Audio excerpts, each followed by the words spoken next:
हल्ला कोणी केला? मग हे बोला ना, हे बोला, जोरात बोला, परत जोरात बोला. हल्ला कोणी केला? बोला ना, बोला. कशाला प्रश्न विचारता आम्हाला? तुमच्यात बोलण्याची हिंमत नाही तर प्रश्न कशाला विचारता आम्हाला? सांगा कोणी केला, जोरात बोला. बस झालं, अख्ख्या महाराष्ट्राला समजलं कोणी हल्ला केला.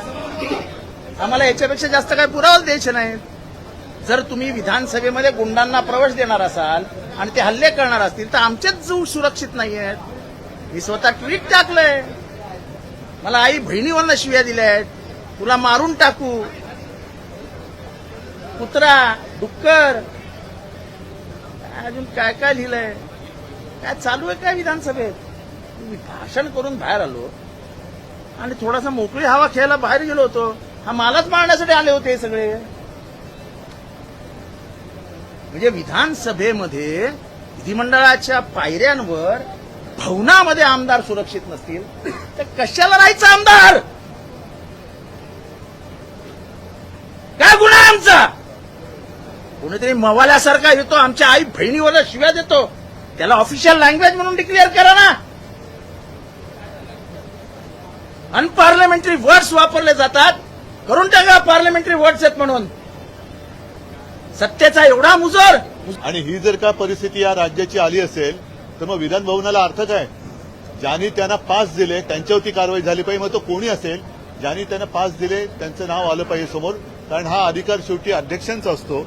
अध्यक्षांची पण दिशाभूल केली गेली का हा पण विषय आहे. मात्र अशी मारामारी आणि आमदारांना धक्काबुक्की, ही गुंडागर्दी आता विधान भवनापर्यंत पोहोचली असेल तर मग हे फार अवघड आहे.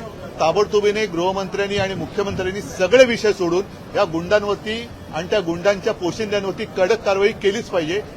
तरच तुम्ही या राज्याचे पालक, मुख्यमंत्री म्हणून जनतेला तोंड दाखवायच्या पात्रतेचे आहात असंच मी म्हणेन. हे अयोग्य नुसतं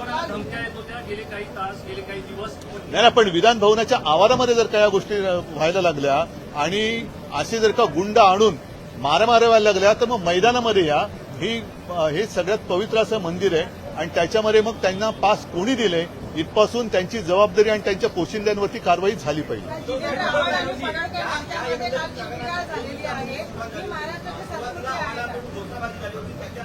बघा, विधान भवनाच्या बाहेर हा एक विषय आणि विधान भवनात या प्रांगणामध्ये जे काय होतं हे अत्यंत गंभीर आहे.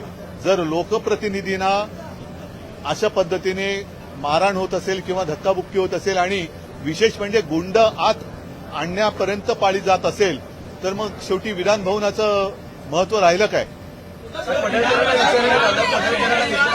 त्यांचं व्यक्तिगत काही असेल तो त्यांचा मुद्दा आहे. पण हे विधान भवन आहे, विधान भवनाच्या प्रांगणामध्ये एवढा कडेकोट बंदोबस्त आहे.